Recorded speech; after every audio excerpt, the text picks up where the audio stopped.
Welcome on into the midweek edition here of Wager Talk Extra. You know, if it's midweek, it's time to fight your way through the week, which means it's an all combat sports edition. We got Andy Lang coming on, talking a little UFC. He's got his There Will Be Blood, his fight he's excited to watch with a potential play there for you, and his Fast Five. And then we'll have Kevin Dolan, the Irishman, breaking down Haney versus Lomachenko. I'm your host, Dan Alexander, and alongside those guests, we're letting you know that no matter what sports you're cashing in on, it all spends the same. Big UFC event coming this weekend. So let's talk to my man, Andy Lang, and start it off how we always love to, Andy. I didn't have the sound drop for you last week, but I'm a little better prepared. So it's time for There Will Be Blood.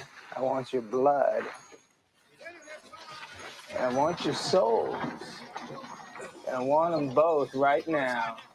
And we want it right now, Andy. So what do we got? Let's see if we're going to be getting another finish here this week.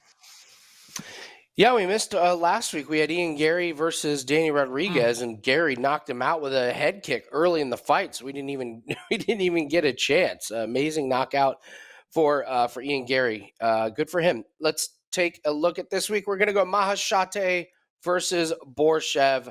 I think this one's going to get bloody. So Borshchev has gotten exposed to not having any takedown defense the last couple fights, but Maheshate doesn't try and take people down. He likes to stand and bang here, and I think this is just going to be 3 rounds of guys standing there punching each other. And Maheshate is a little bit bigger than Borshchev. He's young, so his last fight he lost because Rafa Garcia was able to take Maheshate down, but it was actually a bloodbath. Maheshate really bloodied up Garcia, put a nasty cut on the side of his head.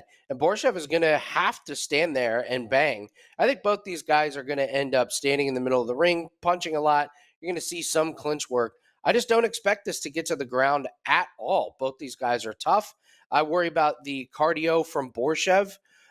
His cardio tends to fall off a cliff pretty fast. Maheshate is not great cardio, but I think he's getting a little bit better with it. So what I expect from this one, Dan, is there to be a lot of strikes, not a lot of strike defense, and I expect there to be quite a bit of blood in this one. Wouldn't surprise me if both these guys took a lot of damage. I think it's going to be a close fight.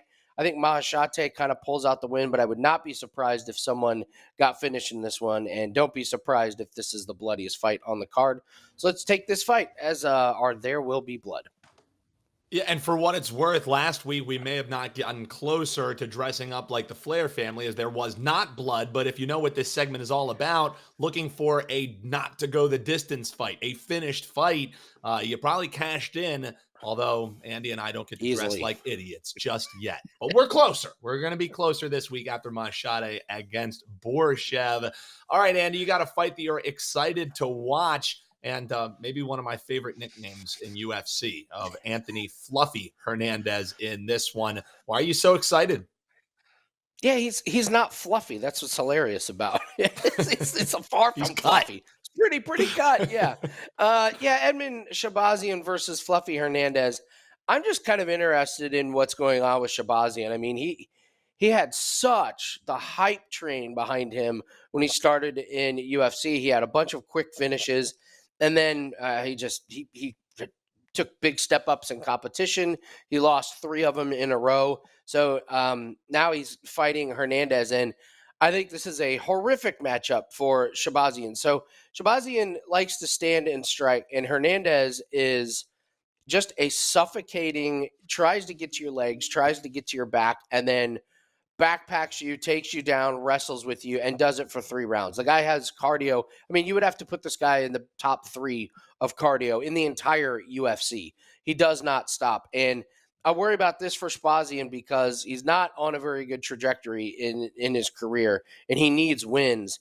And this is not a fight that I think he's going to win. He's a massive underdog. And I guess his path to victory is to try and strike early and often and try and keep Hernandez at bay. But if he doesn't, Hernandez is just going to get to his back and wear him down. I don't think this fight gets finished, but I think it's a long 3 rounds for Edmund unless he can piece up Hernandez early. If he doesn't, just going to be a long fight. So I'm interested in what happens with Shahbazyan here because he's starting to be at a real crossroads for his UFC career. Fluffy Hernandez is on the trajectory up. Really talented fighter. He gives guys a lot of problems with his style. So I'm excited to see what happens in this fight for both these guys moving forward. I love it, Andy. Great breakdown there. And before we get to your fast five fights broken down as quickly as Andy Lang can, what do you have locked and loaded for UFC this weekend? Because if people use the promo code Andy7, we're recording here on a Wednesday, you'll get action all the way through the following Wednesday. And I mean, anything under the sun. We have NBA player props that are up. You have UFC this weekend, a great golf event. So I think you probably argue this is a better time, or the best time as any, to hop in and grab that great promo code that's running weekly. Yeah, I couldn't be more excited for this weekend. It's right up my alley. We've got a golf major championship. We've got a UFC event where I have a 5% play, and we have a Formula One race as well. So it's a little bit of everything. All three of the best sports that I handicap. 5% play is up at WagerTalk. We hit our 5% last weekend. I was a little frustrated because I had two other smaller plays. Both of those lost. So we walk away with a 1-2 record, even though we hit the 5% play. So as long as you hit the 5% plays, we know, let's be honest, we know that's what everyone's really focused about. Yeah. So we have another one that, let's be real. 5% plays have been going great. We're almost at 60% for all sports for 4%, 5% best bets. And we're still number one in MMA profits over the last 365 days. Real proud of that. We've held that one for a while and looking forward to adding to the profits again this week. All right, well, good luck, Andy. Keep it rocking for you and your clients. One more order of business to take care of before we get to the man, the Irishman. So let's do a little fast five. What 5 fights are you looking at, and who are we betting on, Andy? All right, we're going to take a look at 5 fights. We're going to give a quick play on each of them. Maybe we sprinkle a little parlay on this. We'll first start with Ilir Latifi versus Rodrigo Nascimento. This is going to be a boring fight. Make no mistake about it, but you can take this one to start round 2. Both big guys. Nascimento is coming off a split decision win where he used his takedowns. I don't think he's going to be able to use the takedowns against Latifi. I think it's kind of two big men kind of leaning up against the fence. Take that one to start round 2. Next fight, Karolina Kowalkiewicz versus Vanessa Demopoulos. Ever so slight lean to Karolina. I think her striking is going to give Demopoulos problems. Demopoulos does not have great striking defense. If Demopoulos can get the takedowns, she could squeak out a couple rounds. Problem is, I think Karolina has better defense. So slight lean to Karolina. Add her to the parlay. Natalia Silva versus Victoria Leonardo. Silva's going to run away with this one. She's a minus 800. I think Victoria Leonardo is really tough. So instead of taking Silva to win, take Silva to win by decision. Silva's coming off of a KO against Bleda last fight, but Leonardo is going to be tougher and have better cardio. So Silva to win by decision, add that one. Carlos Ferreira and Michael Johnson. We haven't seen Carlos Ferreira in a while, but I like his takedowns against Michael Johnson. Michael Johnson's striking is okay, but Ferreira, I think, has him matched, if not a little better on the feet. And then Ferreira is going to be able to use the wrestling and takedowns to squeak out a win over Michael Johnson. I have that as a decision, but just take Carlos Ferreira, money line, add that to the parlay. And finally, Chase Hooper versus Nick Fiore. Just do what you always do with Chase Hooper fights. Take the fight to not go the distance. Hooper either gets knocked out or he finishes. So I don't see this one going to the distance. So take Latifi to start round 2. Karolina Kowalkiewicz to win. Silva to win by decision. Carlos Ferreira to win. And Chase Hooper and Nick Fiore to not go the distance. Bang! Under 2 minutes on that one, Andy. So you don't even have to pay the $8 for your check mark on Twitter to be able to post that entire video. Well done on that one, Andy. Well done. Well done.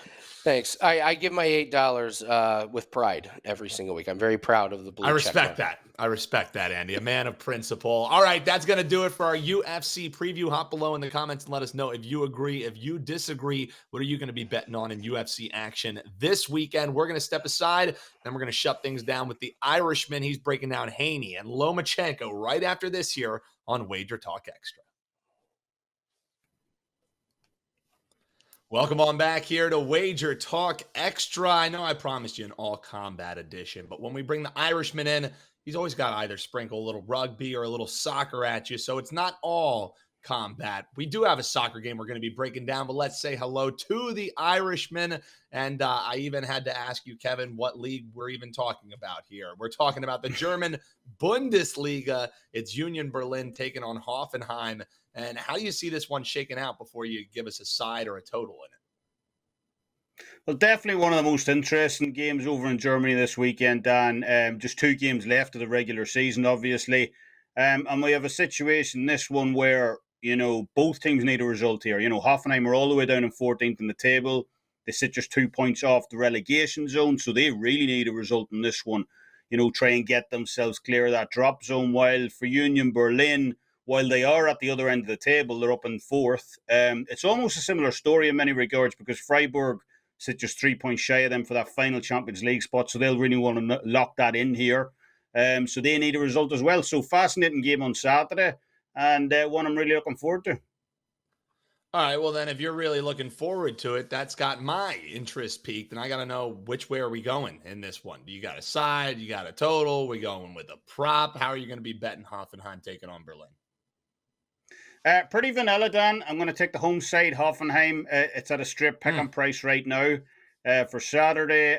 No team across any of Europe's top 5 leagues this season has overperformed to the degree that Union Berlin have. I mean, if you follow the data, it's been frankly ridiculous. They've got 20 more points than they should have on their expected total. This is a team who were sitting top of the league back at the start of November as well, over the likes of Borussia Dortmund, over the likes of Bayern Munich and so on. And they look like they've done enough to book themselves into a Champions League spot for next season as well. But, like I said, digging into that data, their expected goals figures make for some, pretty rough reading overall. They ranked 13th in expected points this season. They ranked last in the Bundesliga table in offensive XG as well. I mean, to have a team sitting 4th in the table, yet ranking last in offensive XG, creating that few chances is pretty remarkable. But, that's starting to regress now. We've seen them regress over the last few months. They've had just 1 win away from home in the league since March. So, those numbers are coming home to roost. And Hoffenheim have the better data here based on home road form splits as well. They have the better offensive XG. They have more expected points. They're returning home as well. To a venue where they've won 3 of the last 4 games outright in the Bundesliga. So I believe we're getting the better team here on Saturday at home at a strip pick-em price as well. So, someone called Baywatch. I'm going to back the Hoff this weekend to get the job done over in Germany. I don't know if you came up with that on the spot or that was in the write-up, but well done. I'm not even going to make you expose either way there. We're going with the Hoff. You never hassle the Hoff, taking the pick 'em there. All right, let's swing it on in to the ring here, Kevin. And this one I'm intrigued by. I always love your breakdowns. Also, if people are yearning for some more boxing breakdowns, we have something coming your way here with Wager Talk. Kevin going to be doing some breakdowns of some undercards and whatnot. Make sure you follow him at the Sports Wolf 83 on Twitter to see all of that information there. But let's start and break down this Haney and Lomachenko fight. Before you give us where we're going to be betting in this one, maybe just set it up. Any history between these two that anyone should know about, or just what you're kind of eyeing heading into this weekend's fight that goes on Saturday? Yeah, there's been a lot of look, you're going to say this for every kind of boxing fight, bad blood. But this fighter has been brewing for the last 4 years. Haney's been calling him out. And there's other kind of things where Lomachenko got the chance to fight for Haney's belts. But then the war happened, so Haney took the chance instead of him. So there's got all this kind of narrative structure here, which makes it such an entertaining fight. Obviously, we had the spectacle of Gervonta Davis, Ryan Garcia a couple of weeks ago, but this is big boy business in this one. This is a legacy-defining fight. Haney's the undisputed champ at lightweight. Such an historic division as well. He holds all the marbles. And obviously, we all know about Lomachenko. He's the old master. So, fascinating fight, as you said, kind of youth versus experience as well. Will Haney send the former 3-division world champ into retirement? Or 35 years old? That's old for, this kind of weight class. Does the old master, kind of still have one great performance left in him? So, really looking forward to this fight on Saturday. Well, Kevin, judging by your Hasselhoff reference earlier, I know that you have some respect for your elders. So how do you see this one shaking out? Will it be the young blood that's taking it down, or does the old wily vet get one more home at potentially a dog price? What do you think? To be honest with you, I don't remember what David Hasselhoff looks like. It was all Pamela Anderson. That's the only thing that sticks out in my mind. But I got to go with the old master in this one. I've got to go with Lomachenko at these kind of odds on Saturday, Dan. You know, I obviously get why Haney's favoured in this one. You know, he's younger, he's fresher, he's by far the bigger of the two as well. You know, and a lot of people are suggesting, you know, Lomachenko might not be the fighter he once was either. You know, didn't look as usual, kind of impervious self against Jermaine Ortiz last time out. But I do think we need to pump the brakes a little on Loma's potential, you know, demise ahead of this one. He came back after that loss to Teofimo Lopez. He looked absolutely sensational, destroying, you know, an extremely tough Masayoshi Nakatani inside of 9 rounds. He then handily took care of Richard Comey in the fight immediately after that. Not sure how that went 12 rounds because Comey was all over the place in that one. And then ran into Ortiz, who was a fighter, you know, Lomachenko had faced across dozens of rounds of sparring previously. And frankly, in my mind, is a lot better than advertised as well. So, you know, while I do get the odds here, you know, like I said, Haney's a tremendous outside fighter, potentially one of the best in the sport at range. You know, he's got that pinpoint jab as well, the overhand right. You know, and he barely had to get outside of second gear in either of those fights against George Kambosos as well.